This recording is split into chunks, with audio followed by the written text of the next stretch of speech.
joined now by Terry, and he is representing the Dumfries Galloway Family History Society. So maybe you could tell us a little bit about yourself and your work with the society.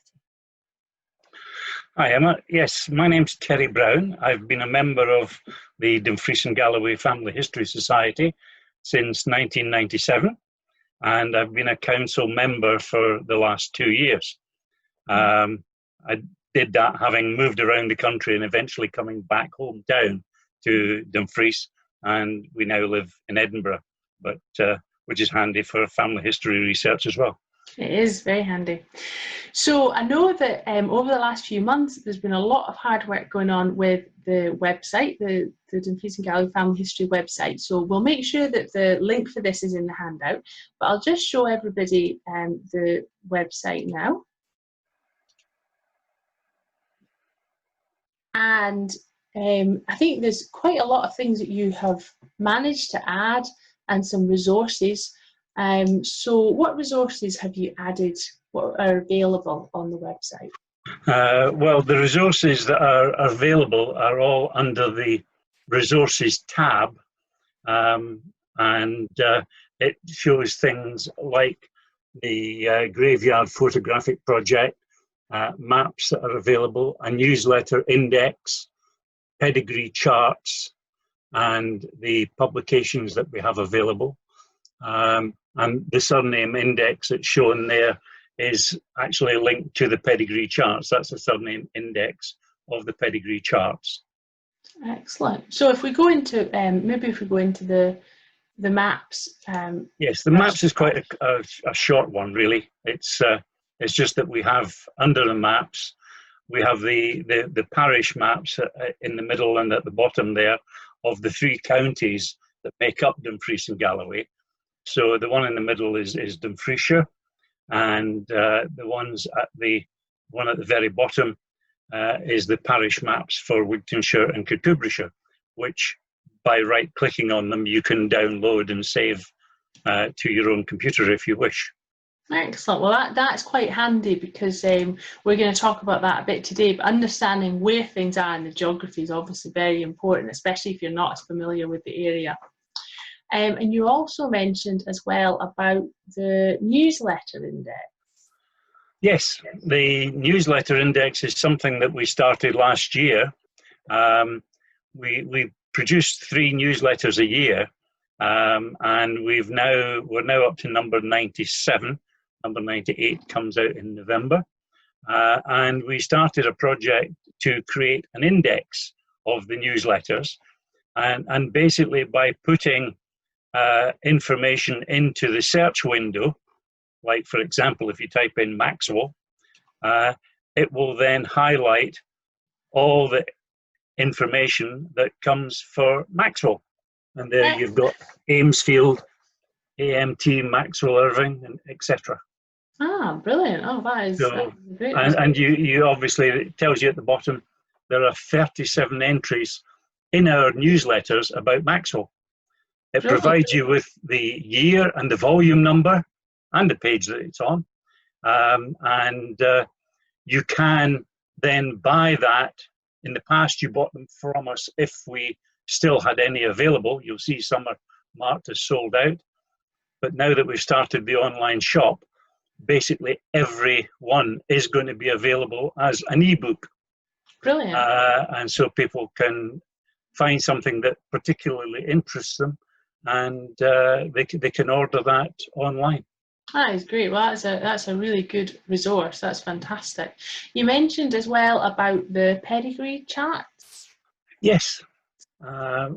When a member joins us, apart from getting their newsletters, they also receive from us a blank chart, and you can, as it says at the top there, you can download blank digital charts, and if you fill those in and send them in to us, you can either fill them in by hand or you can print them out using Excel, and those come in, and we then create a database from that, or add your one to our database, and members can get other members' digital pedigree charts for free. In the middle of the page, it says Online Surname Index. Please search our online surname index. No, it was in. Oh, there we go. Yes, yeah, There we okay. go. Yeah. Yep, if you click that, that takes you to the surname index, which you can also get under the resources tab. And you'll see it starts off with the list of the surnames from A, gives the number of the index on the left-hand side, the surname, the parish, and the county. And there should be a search box there.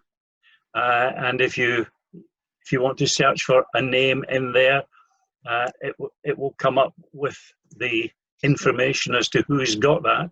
Problem is, yeah, you got Maxwell, but you've also got Maxwell Town. I've also got Maxwell. So it searches on the parish as well. Okay, well that's good though. That's handy. Which is handy, but it means you've got to scroll through 88 ones to find the Maxwells on it. So you just keep going through them, and there, of course, you get the first one, Maxwell in Annan, and it's index number 3515. So you request 3515, and members will receive that for free. That's fantastic. So if you're coming along and you're starting your family history, you can join the society, and you may be able to get that way you'll be able to get a bit of help if somebody happens to have already done some research. Absolutely.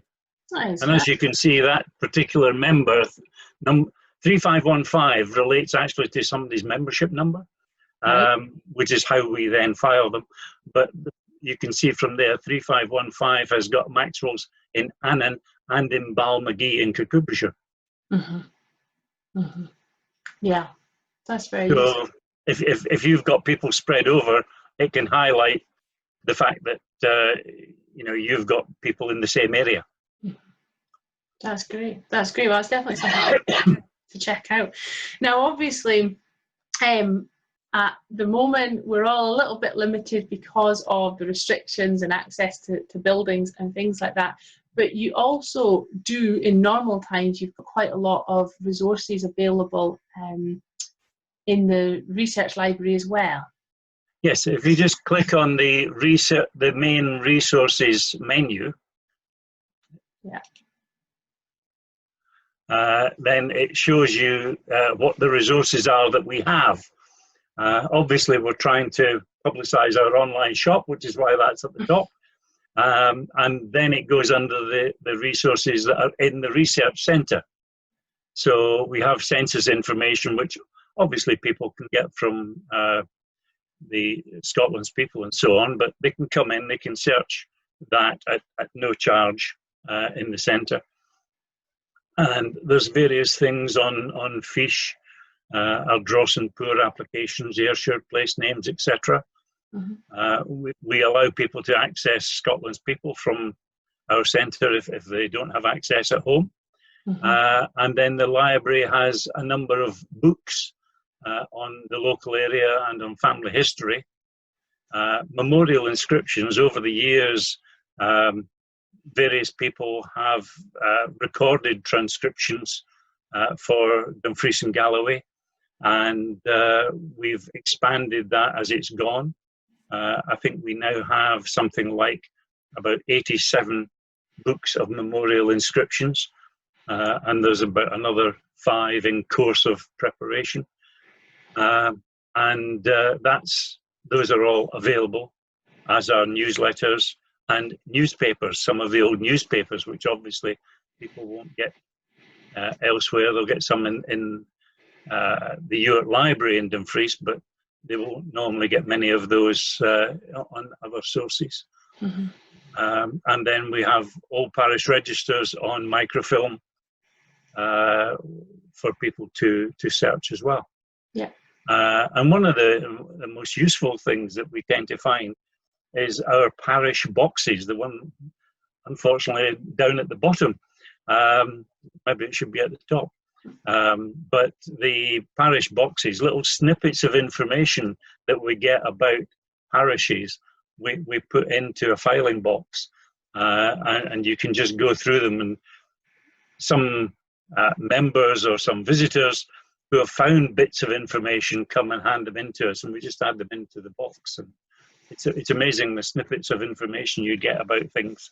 Wow, that's great. It's like a little treasure trove. So yeah, so when it's open, definitely a great place to visit then. There's so Absolutely. much. That's in Dumfries, isn't it? It is. It's in Glasgow Street in Dumfries. There's parking behind the shop, so there's no problem with getting parked. And we're fairly close. We're just across the bridge from the White Sands. So if people are in the town, then they can easily just walk over to the Society's offices. As a member then, what benefits are there and how much is the membership of the Society? Membership, I don't think, is expensive. If people are just wanting an electronic copy of our newsletter, which they get free a year, then membership for the Society anywhere in the world is £7.50. That's very yeah, and they only pay more if they want a paper copy, because we've got to post them out. yeah. So if they're in the UK, membership is £11 for a full member, and £14 for overseas members. That is great. Well, that's certainly a very, very reasonable price considering all the wonderful resources. There's also, you've got different projects on the go. I know there's a lot of volunteers involved in different projects.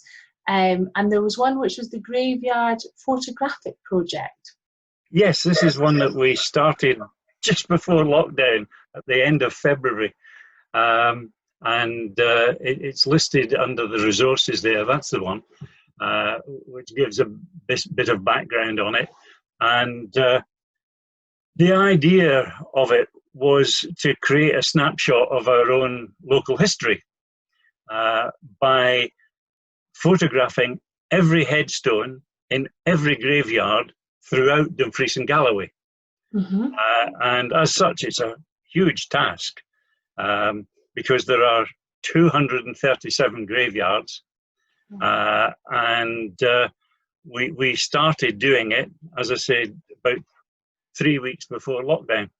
But some people who live close by graveyards have been using it for their daily exercise, and self-isolating in a graveyard has not been difficult. So we've managed so far to do 98 of the graveyards, so we're about 40% of them. Yeah. And we've collected so far 36,000 photographs, which I have to collate.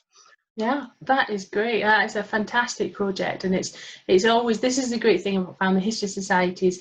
It draws in different volunteers to be able to work together to produce something like this. That's fantastic. It'll be nice to see how that comes along.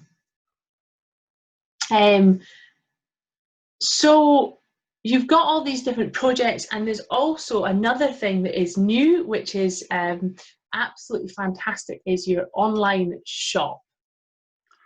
Yes, it's quite new, isn't it? It is. It only started on the 26th of May.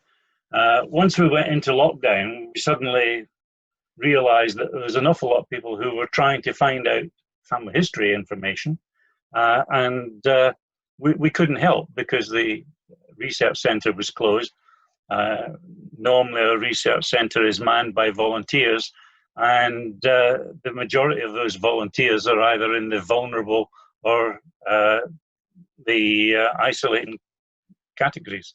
So we had a discussion, and we decided that we could put all our books in an online shop as an e-book, as a PDF that we could send people by email. And so we decided to look at that. We launched it on the 26th of May with about 16 books.